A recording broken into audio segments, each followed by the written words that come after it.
అందరికీ నమస్కారం. నేను మీ వెంకట్‌ని. ఈరోజు మనం భక్త మార్కండేయుని కథ చూద్దాం. పరమేశ్వరుడు భక్తదయాళుడు. భక్తులు పిలిస్తే పలికే దైవం పరమేశ్వరుడు.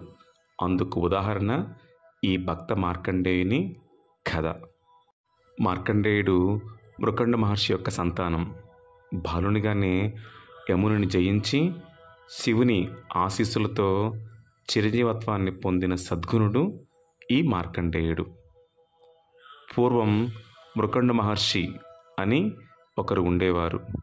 ఆయన తపస్సులో లీనమై నిశ్చలుడై ఉన్న సమయంలో అతను శిలవలే ఉండటం వలన మృగములు వచ్చి వాటి దురదను తీర్చుకోవటం కోసం ఈయనను ఉపయోగించుకునేవి. మృగముల దురదను తీర్చినవాడు కాబట్టి ఆయనను మృకండ మహర్షి అని పిలిచేవారు. మరుద్వతి అనే మహాసాధ్వి ఆయన భార్య. వారికి ఉన్న ఏకైక లోటు సంతానం లేకపోవటం. పుత్రులు లేకపోతే పై లోకాలలో ఉన్నతగతులు ఉండవు అని భావించి వారణాసికి వెళ్ళి తపస్సు చేస్తారు ఈ భార్యాభర్త. వారణాసిలో వారు 2 శివలింగాలను ప్రతిష్ఠించి శివుని గురించి ఘోర తపస్సు చేస్తారు. మహాదేవుడు వారి తపస్సుకు మెచ్చి ప్రత్యక్షమై మృకండ మహర్షిని నీకేం వరం కావాలో కోరుకోమంటారు. అప్పుడు మృకండ మహర్షి నాకు కుమారుడు కావాలని కోరుకోవడంతో పరమేశ్వరుడు సద్గుణుడైన 16 ఏళ్ళు బతికే పుత్రుడు కావాలా లేక దుర్మార్గుడైన చిరంజీవి కావాలా అని ప్రశ్నించగా మృకండ మహర్షి సద్గుణుడైన 16 ఏళ్ళు బతికే పుత్రుడు చాలంటూ కోరుకుంటారు. మహాదేవుడు అందుకు సంతసించి పుత్రుడినిచ్చాను అని పలికి అదృశ్యమవుతాడు.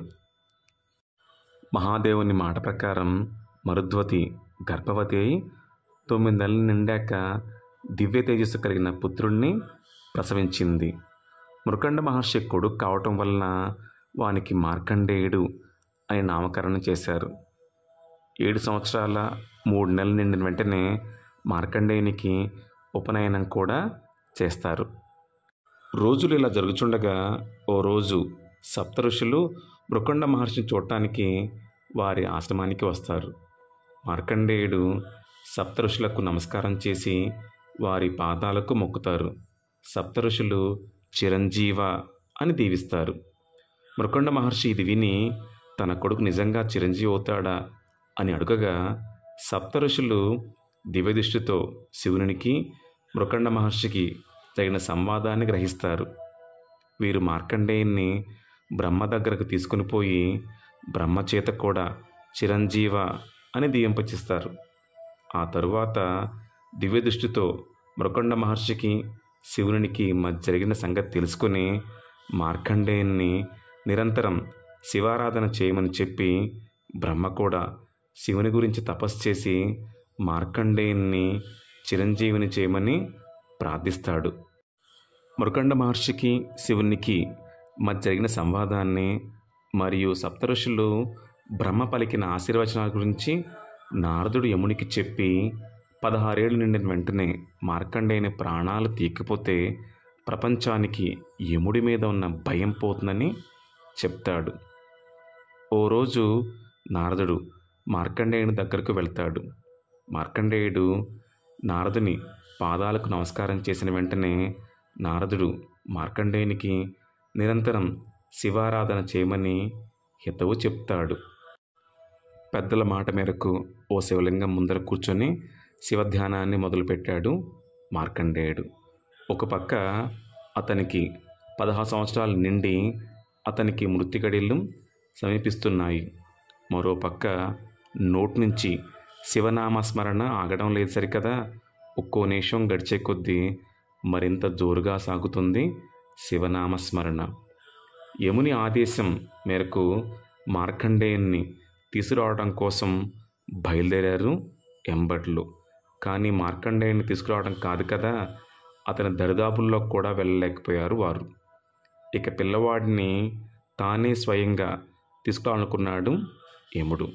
తన వాహనమైన మహిషాన్ని అధిరోహించి యమపాశాన్ని చేతబట్టి మార్కండేయుని వైపు సాగిపోయాడు.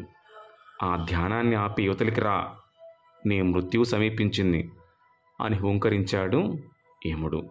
కానీ యముని మాటలు విన్న మార్కండేయుడు యువతులు రాలే సరికదా గట్టిగా శివలింగాన్ని పట్టుకొని మృత్యుంజయ మంత్రాన్ని పఠించడం మొదలుపెట్టాడు. ఇక యముడికి ఏం చేయాలో దిక్కుతోచలేదు. ఆఖరి అస్త్రంగా తన పాశాన్ని మార్కండేయుని మీదకు వదిలాడు. కానీ మార్కండేయునితో పాటు ఉన్న శివలింగానికి ఆ పాశం తగలగానే శివుడు కాలరుదుడై బయటికి ఉరికాడు. తన మీద, తన భక్తుని మీద శాపాన్ని విడుస్తావా అంటూ యముడిని ఒక్క పెట్టున సంహరించాడు పరమేశ్వరుడు. ఆ సందర్భంలోనే శివుని కాలాంతకుడు అనే బిరుదు వచ్చింది. అంటే కాలాన్ని, మృత్యువుని సైతం అంతం చేసినవాడు అని అర్థం. కానీ యముడే లేకపోతే ఈ లోకంలో చావు పుట్టుకలు, జీవన చక్రం ముందుకు సాగేదెలా? అందుకని దేవతలందరి ప్రార్థన మేరకు శివుడు శాంతించి తిరిగి యముని జీవింపచేశాడు పరమేశ్వరుడు. అయితే మార్కండేయుని జోలికి ఇక రాకూడదని, ఆ మాటకు వస్తే శివభక్తులు ఎవరి జోలికి తను రాకూడదని హెచ్చరించి మరీ వదిలేశాడు పరమేశ్వరుడు. మార్కండేయునితో శివుడు, నాయనా చిరంజీవి, నువ్వు పుట్టినప్పటి నుంచి ఆయుర్ధార్యం కలిగిన వాడివి. నీ తండ్రి పుత్రుణ్ణి కోరుకోమన్నప్పుడు పుత్రునిచ్చాను. కానీ 16 ఏళ్ళు మాత్రమే బతుకుతాడు అని నేను అనలేదు. ఇప్పటికి కూడా చిరంజీవిగా ఉన్నాడు మార్కండేయుడు. ఈ ఘట్టం తమిళనాడులోని తిరుక్కడయూర్ అనే ప్రాంతంలో జరిగిందని ఓ నమ్మకం. కార్తీక మాసంలో ఈ ఆలయంలో విశేషమైన పూజలు జరుగుతాయి. మార్కండేయుడు అప్పటి నుంచి చిరంజీవిగా ఉండటమే కాకుండా అష్టాదశ పురాణాల్లో ఒకటైన మార్కండేయ పురాణాన్ని కూడా రాశాడు. పరమేశ్వరుడు భోళాశంకరుడు, పిలిస్తే పలికే దైవం అని చెప్పడానికి ఉదాహరణ ఈ మార్కండేయుని కథ. శంభో శంకర, హర హర మహాదేవ.